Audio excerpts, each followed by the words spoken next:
I really like this new collection, dude. This is nuts. I never knew the guy had it in him. I heard his parents came over and gave him all these shelvings. This is pretty cool. This is pretty awesome. Yeah, I think his parents brought these over. So no, this actually doesn't look half bad. Well, anyway, I thought he was going to do some Mega Man games this month. But seeing as this month is pretty much done, I think he was going to do a Genesis game, Afterburner 2 or something. That is what he's doing, right? Could have sworn. I think so. Could have sworn.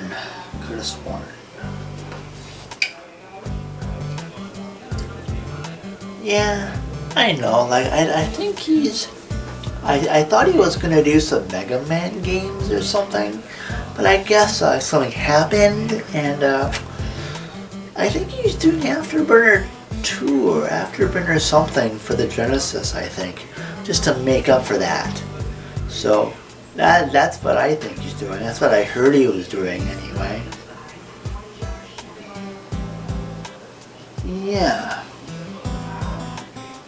Yeah, so I guess he is doing that now, isn't he? I guess he is doing Afterburner 2. So I guess, since he's not here again for summer, I guess, as he would say, roll those new so credits, and let's get the show on the road, eh? Or as he would say, I guess, let's blast some people out of the sky and save the world or something like that, blah blah blah. Anyway, roll the credits.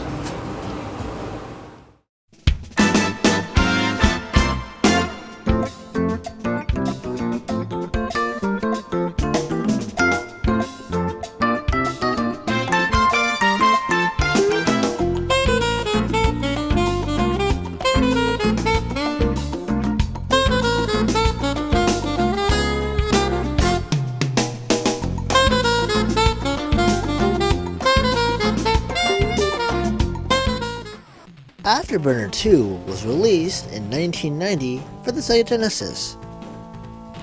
It also saw ports for various other computers like the Amiga and the Atari ST, as well as other consoles such as the NES, PC Engine, as well as the Sega Saturn. As in the previous game, you basically take control of a F-14 Tomcat fighter and, of course, just blast enemies out of the sky. This is a pretty fun game. I really enjoy it. Of course, at least in this version of the game, you get a limited amount of missiles as well, but they are replenished at every couple levels. Also in this game, there are bonus levels every couple levels as well, which it took me a while to figure out what to do. But I guess you have to shoot like enemy encampments, enemy trucks on the ground. So yeah, and stuff like that. So it was alright, but as you can tell by this gameplay footage, I kept dying a lot on these, so that was pretty fun to play those bonus levels anyway. Well, I first remember playing this game at I think it was my uncle's house back in the day. And I might have seen it in an arcade, but I don't remember seeing it in an arcade, but I could be wrong. My memory is kind of hazy. But playing it at my uncle's house, I thought it was pretty fun. I didn't do too good, but I thought it was cool. Anyway, the reason how I got this copy is I guess my cousin, anyway, go back a little bit. This past Christmas 2016, my cousin tells me, hey, I got some games to donate to your collection. And one of the games in question was this one I'm reviewing right now, Afterburner 2. And I thought it was, I actually was really looking forward to getting this game because I actually, before this game, before getting this version, I also have the Sega Master System version. And I thought that game was enjoyable as well. But seeing how this was a bump, saying the Master System was an 8-bit title, Afterburner for the Master System was an 8-bit title, and seeing now the 16-bit version of it, it was pretty cool.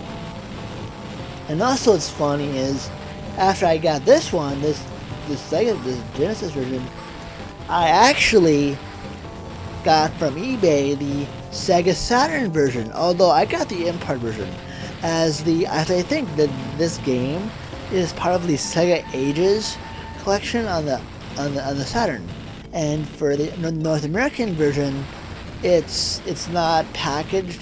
It's packaged as a compilation with a couple other arcade Sega titles, whereas in Japan I got it standalone as a standalone, cop disc or whatever.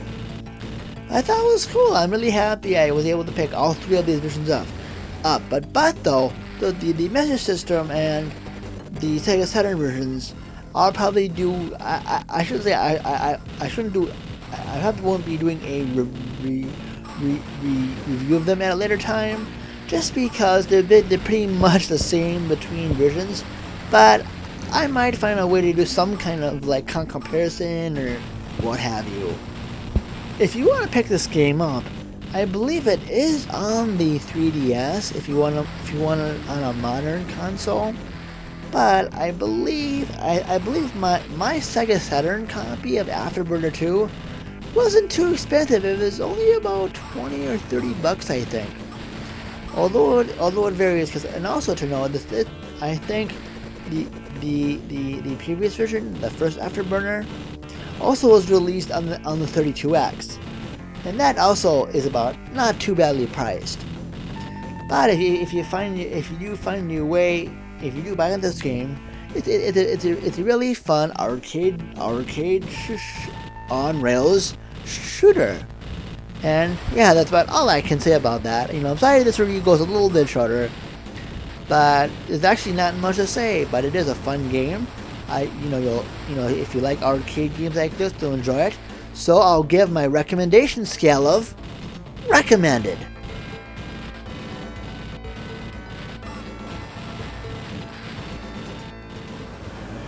And as usual, if you live in or around South St. Paul or Minnesota, please visit my excellent friends at Level Up Games.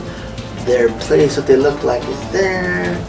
Their address and website is there. Hello. And also, besides video games, they have other cool stuff like figurines, tabletop board games, collectible card games like Magic. They have tournaments sometimes. They have Magic tournaments. I think they have I think one time I was there, they had people hooking up their PlayStation 4s and GameCubes and playing Street Fighter and Smash Brothers and all that. And they even took a couple Wii U's and they hooked those up too for some kind of fun. But they had all that awesome stuff. And yeah, that stuff is, And if you're seeing this on YouTube, peachy. And if you like what you see and you haven't subscribed yet, please do so. And also I have an Instagram account, a Twitter account, and a Facebook fan and group page. And that stuff's right below me as well.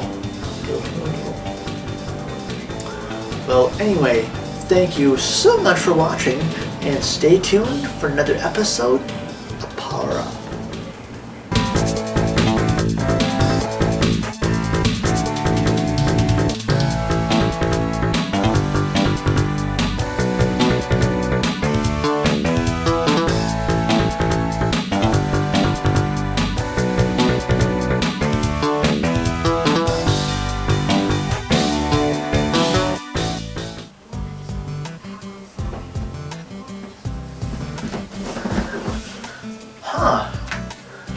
looks like my clones have went out to eat, I guess.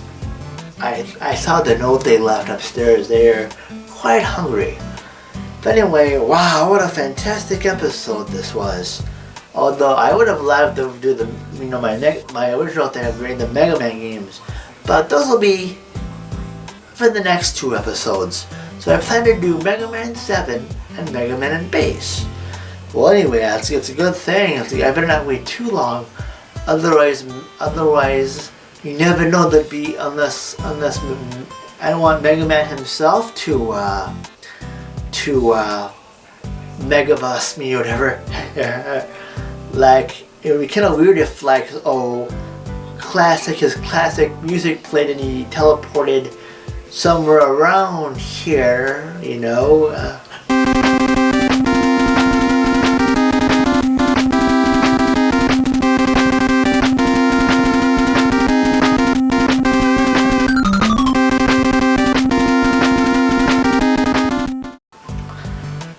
Well, I guess I spoke too soon. So hopefully then for the next couple episodes, it will be Mega Man Month again on Power Up. Although, was there ever Mega Man Month?